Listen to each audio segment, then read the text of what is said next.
Hello, friends, and welcome back to Stories About Entitled People. Stealing people's food with a severe allergy is just insanity. I feel a little sorry for our OP, but in our first story, the thief punished himself. So don't forget to subscribe to our channel if you're new here and turn on notifications so you don't miss a new video every single day. Here we go. How I spent 3 months on vacation with the settlement money I got for wrongful termination. Long time ago, we had a food thief where I worked. Everyone's food would up and go missing all the time. We couldn't figure out who it was. Someone suggested doing something like adding 2 million Scoville sauce, and we all laughed, but HR was like, no, blah, blah, blah, intentional assault, blah, blah, blah, liable for whatever, etc., etc.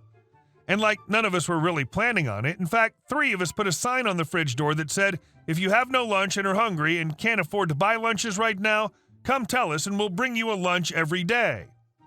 We would even bring in a freebie lunch and put it in the fridge with a sign that said, up for grabs, and they take other lunches. It was getting out of hand. Well, one day just before lunch, there's a huge commotion in an office down the hall. Someone was having a severe allergic reaction to something. We all thought maybe stung by a bee, but an EpiPen was administered, an ambulance was called. It was bad. 2 days later, I'm called into the HR department and I'm told I'm being let go because I nearly killed someone. I'm like, excuse me? WTF?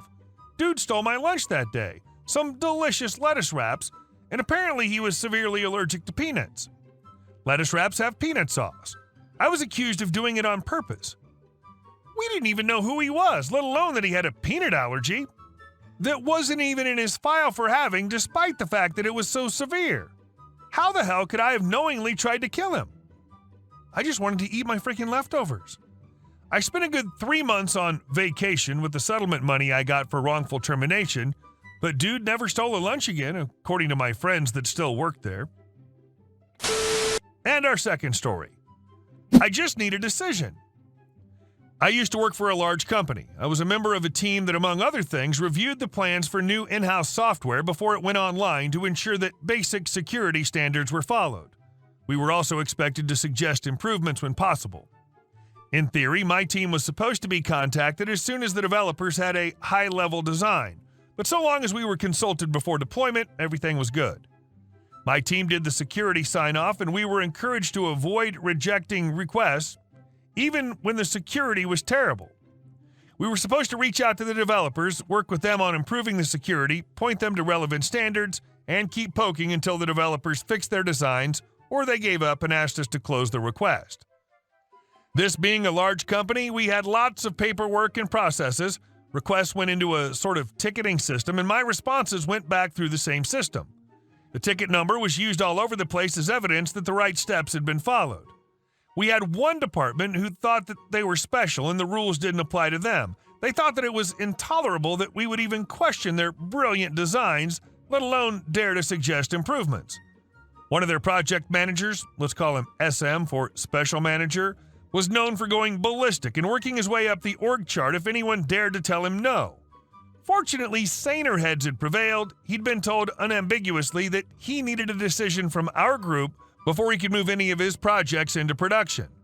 One day at around 4 o'clock in the afternoon, I get an invitation to a 4:30 meeting flagged as urgent. Other than SM, I don't know anyone on the invitation list, and the subject line doesn't clear up anything. Urgent Project WTFO MGBBQ Pre-Flight, or something like that, when I've never heard of Project WTFO MGBBQ. Yeah, whatever. Call it internal customer outreach or something. I'll call in and see what they need. The call starts, and the minute I join, SM starts going on about how urgent this project is. It seems that they've promised very important people that it'll be available tomorrow, and they need a decision from me today. You could almost hear the capital letters every time he said, a decision. And it was also clear that he assumed that decision equaled rubber stamp approval. I looked in the system, and he'd filed a placeholder request weeks ago. The entire request was something like, getting more information, please hold off on processing this request for now. He then moved out his placeholder text in the request after he created the urgent project meeting half an hour ago. But to see that, you'd have to be able to see all the changes to a ticket, which weren't visible to casual users. In other words, he was trying to force through a project that he'd known about for months And he was doing it in a way that would, to the casual observer, make it look like it was our fault because we'd been sitting on the request for a month. It was a setup. As he was talking about how very important he was, he kept using that phrase, a decision. So I clarified. Me. There's not much information in your request. Do you have any diagrams or documents that explain what you're doing in more detail? SM. Look, we're on a deadline here. We don't have time for this. We just need a decision from you. Can you do it without us supplying all of that? Me. So, just to be clear, you can't provide me the documentation that I need, but you only need a final decision to be recorded in the system. Is that correct? SM. Yes, that's it exactly. Me. Oh, well, if that's all you need, that's not a problem. I've completed the request in the system. SM. Great, so well... Me. Hold on a second. I've also noted in the request that you have not provided me with the documentation required for a review, and your highest priority was reaching a decision. However, because you don't even have basic project documentation, the decision I've reached is that this project is too risky to move forward. I've marked it as rejected in the system. SM in a sudden panic, but you can't. If it's marked as rejected, the deployment team won't move this into production. We'll get the documentation. We can put it together and have it to you by 6 p.m. Just change the flag back in the system. Me, truthfully. I'm sorry, but once a request is marked as rejected, it cannot be reopened. If you'd like, you can open a new request and add the information to that request. From our team's perspective, a new request was no different from an old amended request. But the other processes that tied into ours all required days or weeks of lead time. For audit reasons, the system really did lock me out once I'd approved or rejected a request. It was literally impossible for me to change the request once I'd rejected it. Now, there were emergency procedures for this kind of thing. All he had to do was convince his management, the CIO, and the head of the risk of compliance departments that it couldn't wait. However, whenever those procedures were invoked, there was always a post-mortem to look at what had gone wrong, and this was not a company that practiced blame-free post-mortems. It was an amazing thing. When SM was confronted with the choice between disappointing all of his very important stakeholders who needed the software tomorrow and being forced to explain his dirty tricks to upper management, it turned out that the stakeholders could wait another week or two after all. And our next story. The best revenge is living well. Years ago, I worked at a large chain grocery store in the southeast United States.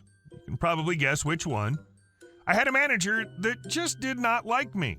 For example, my car broke down on my way to work on my birthday, and when I finally made it there, she chewed me out in front of the store for coworkers and customers alike to spectate.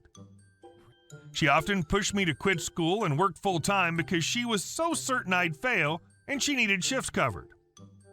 Well, Saturday before Easter, a busy day for them, I was back in my old city, now gainfully employed and quite happy. I stopped in that store to pick up a few things. It was so busy that she was relegated to bagging groceries. Perfect. I made my way to her line with a huge grin on my face. She recognized me. This particular chain makes baggers ask guests if they would like help taking their groceries to the car. She must have forgotten, so I specifically asked for her help. She would have been reprimanded for refusing and thus obliged. She's a big woman, the uniforms are conservative, parking lot's huge, we're in South Florida, and the employees can't accept tips. I relished in walking her to my new car, a car that would have been far out of my reach on a grocery clerk's salary. As she finished loading my groceries, she said, "Come back and see us again." And I said, "Yeah, I guess she'll still be here." Ouch. This is one of the most brutal and appropriate revenges I've ever seen. And our last story. Want some free gas? I got you, bro. So several years ago, my friend, we'll call him Boris, and I would always help each other do the spring cleanup for our properties. This included taking out damaged trees, preparing garden plots, and taking care of our weed-infested yards.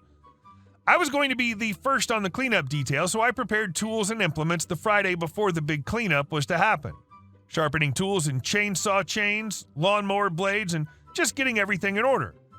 Among those tasks was mixing gas with 2-cycle oil. Finished up kind of late and generally put things away for the next day. The next morning, Boris shows up with coffee and biscuits around 8 a.m. As we were sitting on his tailgate enjoying breakfast, my neighbors ride by in their beat-to-hell Chevy Cavaliers smoking like a freight train. We call them Rocky and Bullwinkle.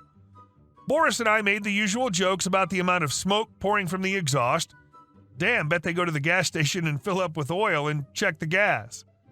We soon finished breakfast and thought no more about it. As we begin to get the tools laid out and hash out a plan of attack, I can't find my gas cans. No mixed gas, regular gas, or a gas can in general. That's when it dawned on us why the car Rocky and Bullwinkle were driving was smoking so bad. I'm pissed, to say the least. Well, all Boris and I could do was go shopping for gas cans, gas, and more two-cycle oil. After we returned, we saw Rocky and Bullwinkle pass by several times, but all in all, we got a lot done. The next weekend, we dedicated to clean up at Boris's. A weekend or two go by, and we have a family dinner at my wife's, Rocky and Bullwinkle's grandparents'. Toward the latter part of the evening, we were having a few drinks. Most people had left, and myself and wife's grandfather were shooting the breeze when I had to take a leak. As I was doing so, I saw a gas can with very distinct paint on it. I inquired from the old man about how it came into his possession, and he stated Rocky and Bullwinkle left it there. I simply explained it was mine, as was another, and loaded them in my truck. It ate at me every time I saw that POS car with my post neighbors went by, so I hatched a plan from a rotten egg. I went and bought a few gallons of gas, a few gallons of diesel fuel, and some other various oils. I made a concoction of these different chemicals and filled my new 6-gallon gas can I had to purchase. With some clean gas, I filled the lawnmower and cut some grass that evening, making sure Rocky and Bullwinkle saw me. Then I put everything away, but forgot and left that rotten egg gas can out. I got up and went to work the next morning and didn't even think to check on the can, but when I got home, I checked and it was gone. My wife informed me that my plan must have worked, as she watched Rocky and Bullwinkle go in and out with the car, not only smoking, but spitting and sputtering as well. The last time they rode out, they didn't ride back in. They gave me about an hour of peace before they came over and wanted to know if I could look at the car and see what was wrong. If it couldn't be fixed on the side of the road, maybe tow it home. My response? I've had a long day and have a migraine. Maybe tomorrow. I saw the panic set in when I told them that. That's when they told me they had no insurance and it was on a main road. Tough luck.